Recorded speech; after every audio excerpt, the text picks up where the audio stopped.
राधे राधे दोस्तों, आप सभी लोगों को राधा अष्टमी की हार्दिक शुभकामनाएं।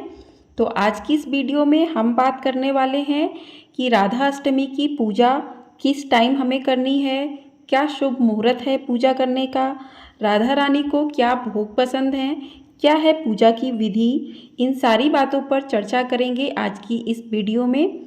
तो आप लोग वीडियो में बने रहिएगा। और अगर आप लोगों ने अभी तक चैनल को सब्सक्राइब नहीं किया है तो चैनल को सब्सक्राइब कर लीजिए और साथ ही साथ वीडियो को लाइक और शेयर भी कर दीजिए। तो राधा अष्टमी भाद्रपद मास के शुक्ल पक्ष की अष्टमी तिथि को मनाई जाती है। माना जाता है कि इस दिन भगवान श्री कृष्ण की प्रिय राधा रानी का जन्म हुआ था, यानी कि इस दिन माता राधा रानी धरती पर प्रकट हुई थी। तो यह दिन उनके जन्म दिवस के रूप में मनाया जाता है, उनके प्रकटोत्तर शिव दिवस के रूप में भी मनाया जाता है। इस दिन राधा रानी जी की विधि विधान के साथ पूजा अर्चना की जाती है और उनका व्रत भी किया जाता है। राधा अष्टमी श्री कृष्ण जन्माष्टमी के 15 दिन बाद मनाई जाती है। पंचांग के अनुसार इस वर्ष राधा अष्टमी का व्रत 23 सितंबर दिन शनिवार को रखा जाएगा। कहते हैं कि भगवान श्री कृष्ण का नाम हमेशा राधा जी के साथ ही लिया जाता है, क्योंकि राधा रानी के बिना भगवान श्री कृष्ण की पूजा अधूरी मानी जाती है। इसलिए भगवान श्री कृष्ण के नाम के साथ राधा रानी का नाम लिया जाता है। कृष्ण जन्माष्टमी के त्यौहार की तरह ही राधाष्टमी की पूजा भी धूमधाम से मनाई जाती है।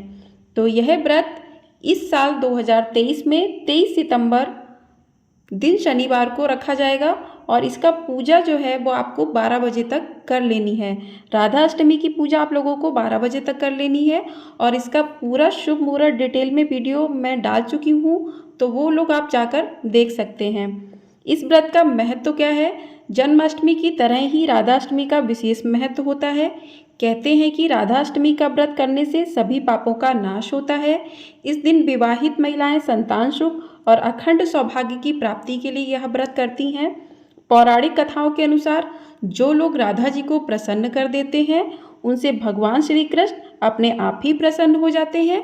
कहा जाता है कि व्रत करने से घर में माँ लक्ष्मी आती है और सभी मनोकामनाएं पूरी होती हैं। राधा अष्टमी का यह पर्व बरसाने, मथुरा, वृंदावन समेत पूरे ब्रज में धूमधाम से मनाया जाता है। इस दिन ब्रजवासी व्रत रखते हैं और राधा रानी की विधि विधान के साथ पूजा अर्चना करते हैं। इस व्रत को करने के 3 नियम हैं। कुछ लोग इस व्रत को सप्तमी के दिन रखते हैं और अष्टमी को सुबह सुबह मंगला आरती करके 4 बजे व्रत का पारण कर लेते हैं। तो बरसाने में इसी तरीके से किया जाता है मंदिरों में, लेकिन गृहस्थ जीवन वाले इस व्रत को 12 बजे तक करते हैं। 12 बजे पूजा करने के बाद व्रत का पारण कर लेते हैं। लेकिन कुछ लोग पूरे दिन व्रत रखते हैं और शाम के समय चंद्रमा को अर्घ देने के बाद इस व्रत का पारण करते हैं। तो आपके घर पे जिस तरीके से होता हो आप उस तरीके से इस व्रत को कर सकते हैं।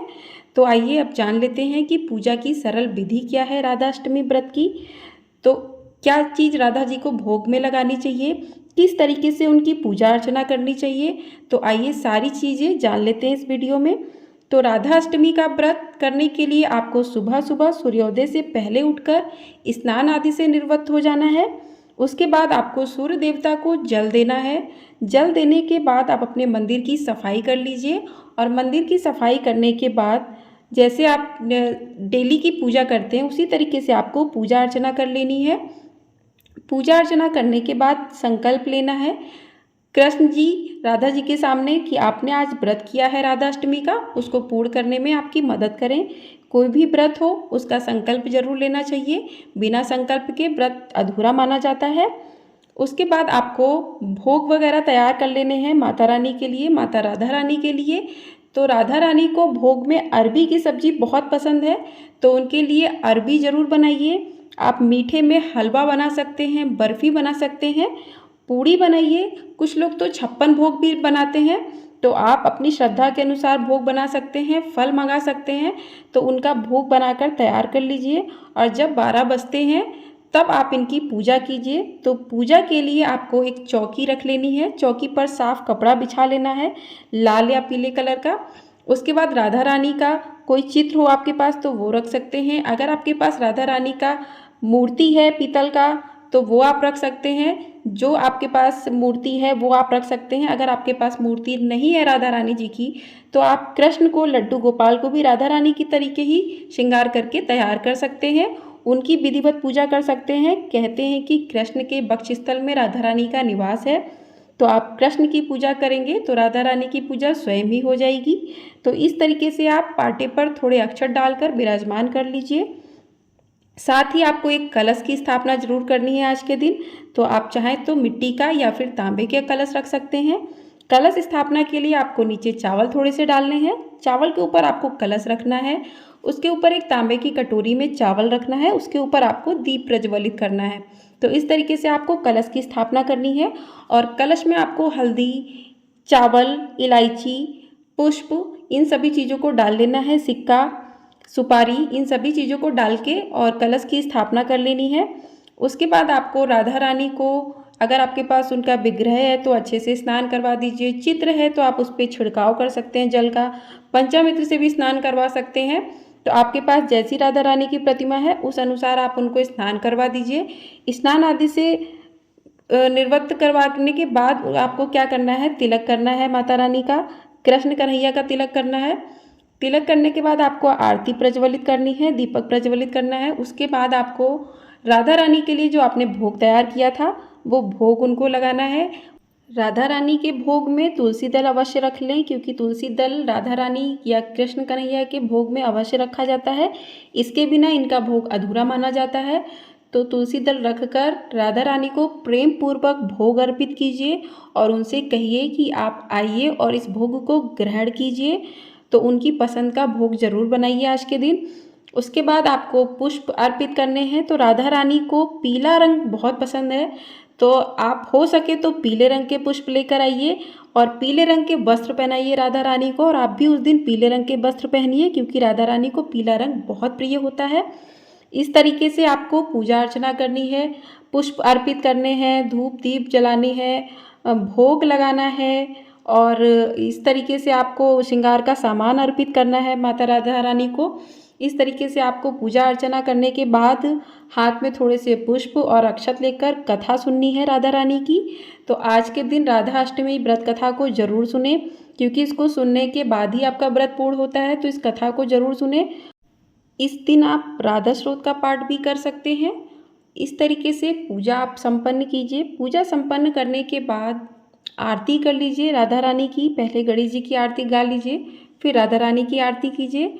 राधा रानी की आरती करने के बाद आपको राधा रानी से क्षमा याचना करना है कि आज की इस पूजा में अगर आपसे कोई गलती हो गई है तो उसके लिए आपको क्षमा करें और पूरी श्रद्धा भाव से उनके सामने अपनी मनोकामना को कहिए। वो आपकी मनोकामना को अवश्य पूरा करेंगी, क्योंकि आप राधा रानी की पूजा करेंगे तो राधा रानी माता लक्ष्मी का रूप है और इस दिन से महालक्ष्मी पूजा का भी प्रारंभ हो रहा है। तो ये शुभ योग बहुत ही शुभ है। तो राधा रानी राधा अष्टमी का जो ये व्रत है, ये 1000 एकादशी व्रत करने के बराबर पुण्य देता है। 1000 बार आप गंगा में स्नान कर लीजिए, उसके बराबर इसका व्रत का पुण्य होता है। तो राधा अष्टमी का यह व्रत आप लोग जरूर कीजिए और अपनी मनोकामना राधा रानी से कहिए, वो आपकी मनोकामना अवश्य पूरी करेंगी। तो इस तरीके से आपको पूजा संपन्न करनी है। पूजा संपन्न करने के बाद आपने जो भोग लगाया है राधा रानी को, उस भोग को आपको उठा लेना है कुछ देर के बाद। उसको उठाने के बाद सब में प्रसाद के रूप में बांट देना है। प्रसाद के रूप में बांटने के बाद उसको आपको खाकर ही अपने व्रत का पारण करना है। आप चाहें तो 12 बजे कर सकते हैं। अगर आप पूरे दिन रखना चाहते हैं तो शाम को चंद्रदेव को अर्घ देने के बाद आप पारण कर सकते हैं। तो आपको प्रसाद खा के ही अपना व्रत खोलना है। तो प्रसाद खा लीजिए, उसके बाद आप जो भी भोजन आपने बनाया है वो आप कर सकते हैं। लेकिन ध्यान रहे कि इस दिन आपके भोजन में प्याज लहसुन नहीं होना चाहिए। इस बात का आपको ध्यान रखना है। सात्विक भोजन ही करना है, क्योंकि आपने व्रत रखा है तो उस दिन सात्विक भोजन ही करें। और जो सुहाग का सामान आपने चढ़ाया था वो आप कुछ अपने पास रख सकते हैं, कुछ आप बांट सकते हैं सुहागिन स्त्रियों को। तो अगले दिन आपको सुहागिन स्त्रियों को सुहाग का सामान दान करना है और ब्राह्मण को दक्षिणा वगैरह दान करनी है। और राधा रानी के लिए आप कोई गिफ्ट भी ला सकते हैं। अगर कोई गिफ्ट नहीं लाए तो दक्षिणा के रूप में उनके ऊपर न्यौछावर करके उनको रुपए दे सकते हैं।